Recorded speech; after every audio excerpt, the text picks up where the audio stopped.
My fiancée came out as bisexual, and said her repressed desires were the reason she cheated on me, but once a cheater always a cheater, so now I'm leaving her to be by herself. Posted by you/I can't touch the ground. My fiancée, Betty, 27F, and I, 30M, got engaged in January after dating for a couple of years. Our plan was to get married next year once we had saved enough money for the wedding. Shortly after getting engaged, we moved in together at the end of January. In May, Betty was a bridesmaid for one of her friends, but I was unable to attend due to my job and the fact that it was a 5-day trip. Betty had a great time reconnecting with some of her old friends, but a couple of weeks after she got back, she became moody and withdrawn. I was relieved when she made an appointment with a therapist since she hadn't opened up to me about what was troubling her. After about 5 or 6 sessions, she sat me down one Saturday morning so we could talk. Betty had been raised in a very conservative household and had to suppress her desires until she moved out to go to college. Even then, certain ideas she denied and refused to embrace. At the wedding, she was introduced to the wife of one of her girlfriends from college, and it triggered a lot of repressed desires over the days they all hung out before the wedding. She told me she felt romantic and intimate attraction to women as well as men and realized she was bisexual. I told her I was happy she finally felt safe sharing this with me, and it didn't change how I felt about her. It was a very emotional moment. She asked me how I felt about her exploring her sexuality now that it was out in the open. I said I was open to exploring it with her and possibly having a 3-way with another woman to let her have that experience. She wanted a one-on-one experience with another woman and felt she couldn't do that with me present. I told her that sounded more like an affair and was something I wasn't comfortable with. I asked her if she wanted to cancel the wedding and maybe separate while she figured out what she wanted to do. She was adamant that was not what she wanted. She said she was still very much in love with me and still wanted to get married, but she felt like she had to explore these feelings she was embracing before we settled down together. I asked her if she had done anything inappropriate at the wedding and cheated on me. I asked if she had someone in mind or had been talking to someone since she came back. She admitted to dancing with a girl at the reception and said they kissed at the end of the night, but nothing else happened. She denied talking to anyone or pre-planning anything. She knows this was a lot to throw on my plate all at once and didn't expect an answer right away. She just asked that I keep an open mind and keep talking about it. I couldn't promise anything, but I agreed to do some research and talk to a workmate who has an open marriage to see how they cope. I did warn her that if I found out she lied or was doing anything behind my back, there would be no second chances and I would leave. My workmate has been super helpful and open about their relationship. My brother got me into a support group that has helped me come to terms with the changes in our relationship. I'm burning through my second book and sat Betty down Thursday night to check in and talk about moving forward. I found us a couples therapist, gave her the book I had finished, and told her we should postpone the wedding for 6 months and then decide if that's still the path we want to take. I was on a roll when she stopped me and asked if I was planning on dating other people, as it had never occurred to her that I would be dating as well. She kind of shut down after that, barely giving one-word answers when I asked her something. I think the longest sentence I got was, "I just don't know." She has been like that for 24 hours now, like she is lost in a fog. I'm just bracing myself for the inevitable flood of emotions. I would have thought she would be happy that I was considering opening our relationship. Update 1 day later. Saturday night, her fog lifted, and things got pretty heated. She said that the open relationship was my way of punishing her and being vindictive by dating other women. She claimed she was just asking for some grace to explore her feelings. I replied that she showed almost no remorse for cheating on me and instead expected an open-ended hall pass to do so again. I told her our friends had informed me that she asked them not to say anything about what happened at the wedding, so I would probably never know the full truth and just had to accept that it was worse than she admitted. I asked if she thought it was fair to go have bedroom intimacy with other people while I waited by the door like a lovesick puppy, expected to wag my tail when she decided to come home and show me some attention. It devolved after that, and some hurtful things were said by both of us. I finally gave her 3 options if she wanted to move forward. 1. Monogamy, postpone the wedding and go to couples counseling. No experimenting. When we get to a good place, we can proceed with the wedding, along with a prenup to protect me if she changes her mind or cheats again. 2. Open relationship, we can both date whoever we want, and she can figure out her sexuality on her own terms. In a year or so, we can see if marriage still seems like a good option if we're still together. 3. Full separation, she moves out, and we each live our lives as we see fit. If she decides she wants monogamy with me and I haven't moved on, we can try option number 1. But it would be a new beginning, not just picking up where we left off. She decided she needed some space to think things through and is going to stay with friends for a couple of days. Before she left, I told her that if she accidentally cheated while she was gone, not to come back except to pick up the rest of her things. This morning, I got a text from her saying, "I'm so sorry." She didn't answer when I asked her what she meant, and my call went to voicemail. I'm not going to reach out to her again and will wait for her to contact me when she's ready. Second update 1 week later.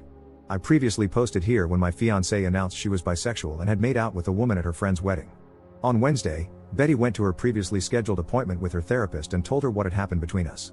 I'm not sure what all was said, but she called me on the way to her friend's house, apologizing for some of the things she had said and wanting to come home to talk things out. I told her to stay at her friend's house that night, Think about what she wanted, and then she could come home on Thursday so we could sit down and work things out. On Thursday, we met at the house and talked over dinner. We both apologized for getting heated and saying some unfair things to each other. After talking to her therapist and having several conversations with her best friend over the last few days, she decided not to explore her bisexual urges. The idea of a truly open relationship, where I was free to sleep with other people, terrified her, and getting married was more important than chasing the rainbow. Her original idea had been to have a free pass to see if she was missing something in her life and how important it was to her. I asked if she was asking for a one-night stand, just dating a woman, or having a full relationship. She couldn't tell me exactly what she wanted. I said that didn't sound very monogamous to me or very fair. She agreed, and that's why she was giving up on exploring those feelings. Next, she brought up the notes I sent out canceling our save-the-date notices for the wedding. She said she was getting all kinds of calls about what happened and was caught off guard, not even knowing what people were talking about at first. She was upset that I did that without talking to her first. I reminded her that she had dropped 2 grenades in my lap, coming out as bisexual and admitting that she had cheated on me, then left and wouldn't talk to me, except for a cryptic "I'm so sorry" text followed by silence. While I never said anything other than that we were having issues and had to postpone the wedding, there was evidently speculation that she had cheated on me. She switched gears and said we could still get back on track and get married next spring. I told her no, because now, whenever one of us is out of town, my mind will be thinking about her cheating again, especially after she came out and wanted to have an affair to explore her sexuality. I said maybe, after couples therapy, we could get back to a good place again, but not by the end of the year. It would be foolish to start planning and making financial commitments before we even knew if therapy was going to work. I also told her I wanted a prenup to protect everything I brought into the marriage, as well as my future retirement savings. Plus, she would forfeit any equity if we bought a house. When she protested, I said, if she planned to be faithful and not change her mind later, it would never be an issue, just something to give me peace of mind. It's been an ongoing conversation for the last few days. Betty wants to rug sweep the incident at the wedding and move forward with our wedding. In her opinion, exploring her sexuality is not worth sacrificing our relationship. For now, we are back together and planning on counseling soon. In a moment of post-clarity, I realized that I rushed to embrace the idea of an open relationship to give Betty the freedom to explore her new feelings, but I'm no longer as willing to consider that option. I think separation is the better choice, breaking up, if you will, until we both decide what direction our future lies in and whether it's with each other. It's not what I want, but I also don't want to spend the next 3 to 5 years together only for her to change her mind or cheat on me one day. Edit. Chasing the rainbow was her analogy, not mine. I didn't have a problem with her sexuality, the problem was that she cheated. Granted, she only made out with someone, but then she wanted permission to have bedroom intimacy with someone else. Whether male or female, that's unacceptable in what I thought was our monogamous relationship. Being bisexual doesn't give you the right to have bedroom intimacy with someone else while you're already in an exclusive relationship, it just means you're attracted to twice as many people. We have counseling scheduled to see what's best for us. Until we firmly resolve this issue, we won't be getting married. I don't want to deal with cheating or the possibility of her wanting to open the marriage years down the line, only to end up getting divorced. Third update 2 weeks later. What a crappy week. Counseling started off badly. As soon as we walked into the office, I noticed a large pride flag on the wall, and our therapist seemed very biased toward my girlfriend's predicament. She glossed right over the cheating and jumped straight into how I needed to better support Betty's awakening and help her on her journey. Betty is the one who's confused, and apparently, I'm not giving her a safe place to explore who she is. Nothing about my feelings or needs was addressed. To make matters worse, when the therapist was piling on me, I looked to Betty to stand up for me or say something positive, but I got nothing. That part hurt me the most, and I pretty much shut down for the rest of the session. Toward the end, the therapist did try to re-engage with me, clearly realizing she had completely lost me. On the drive home, Betty tried to talk to me, and I just gave her the same 3 answers I kept repeating to the therapist: sure, nope, and maybe. This was the therapist that her individual therapist recommended to us. The next day, I got a call from Betty's mom at work, asking why we were postponing the wedding, mentioning that her family and friends had already started making plans. I told her she needed to discuss that with her daughter. She kept badgering me, and eventually, I told her that Betty made out with someone at her friend's wedding, and that's why things were on hold. Then I hung up on her. Less than an hour later, Betty called me, demanding to know what I had told her mom. I said I told her that she kissed someone at a wedding and that we were trying to work through it. I didn't mention Betty coming out to me. I told her she needed to sit her mom down and tell her the whole truth, but I'm not going to hold my breath. So, I get this text from her mom telling me I need to suck it up and move past this, even implying that I might be at fault for not going to the wedding with her. It was a huge text, basically giving me a lecture and trying to tell me what I need to do. When Betty got home from work, I showed her the text and told her she needed to do something about her mom, or I would enlighten her with the full story of all our problems the next time she tried to tear into me.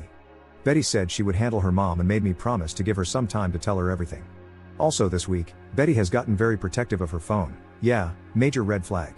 I went to charge my phone and unplugged hers to plug mine in, and she practically flew across the room to snatch her phone out of my hand.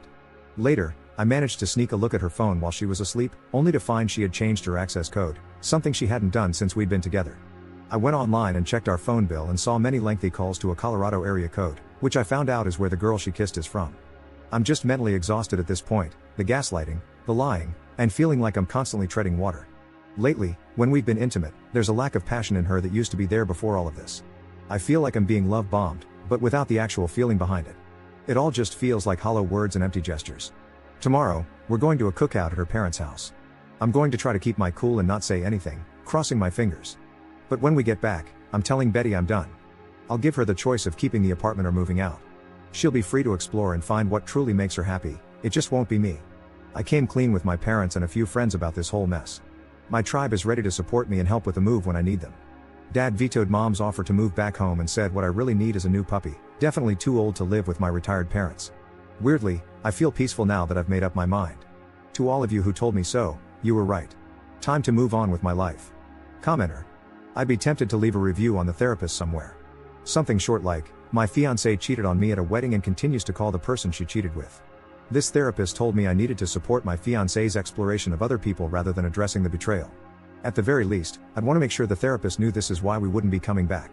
Therapists can't improve without knowing when they've messed up, and I guarantee you this therapist messed up. Anyone in your personal life that you tell about the infidelity, I'd recommend clarifying that it wasn't just a one-time thing, and that she continued to call and have an emotional affair with the person. Sorry that your fiancé is literally having an emotional affair right now, and the therapist you were sent to was the wrong choice. I wish you luck. Ops response. I like your review, but I'm unsure where I would post it. Our therapist definitely had an agenda, but if we don't show up for the next session, she already knows the reason. After browbeating me for most of the session, she realized I had checked out and spent the last 10 to 15 minutes trying to get me to re-engage. She tried to shake my hand as I left, but I just silently got up and left her office.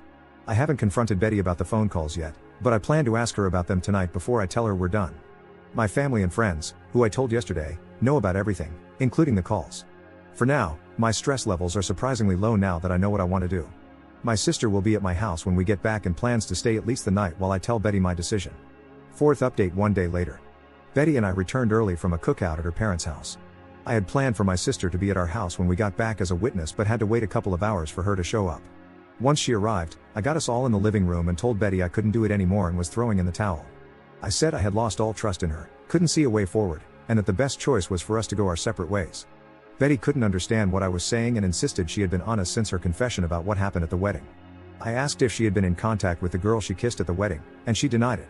I asked to see her phone, and she refused, saying it would violate her privacy and the privacy of the people she had talked to. I said, fine, so who did you call with a 720 area code? Maybe I should call and see who answers. It doesn't really matter, though, because it proves my point. I gave her the choice of either moving out or staying, and I would move out. I also said I would give her back what she had contributed to our savings account for the wedding. She tried to get my sister to leave or get me alone to talk, but I told her I had been advised to have a witness present, just in case. She went from crying to being angry, and after about an hour and a half, we finally had a calm conversation about everything. We talked until almost midnight. This morning, Betty decided to move back to her parents' place temporarily, and the three of us packed up her things. While we waited for her dad and brother to come pick up her stuff, she tried to convince me to see a different counselor and give therapy another chance. But I told her it was just a waste of time, I could never trust her again, and that's no way to live. Not much of an ending. Op in the comments. Well, she's gone for good. All of her stuff is out of the apartment, and she got her share of the money we were saving for the wedding. I've blocked her on everything and have no plans to contact her again. I don't need closure, apologies, or explanations. She's made several attempts to reach out to me through friends and at work. The people at work know not to bother me and don't even take her messages anymore. When friends ask, I politely explain why I won't take her back, and they usually understand and drop it. I've had to block a couple of people who kept pressuring me to talk to her.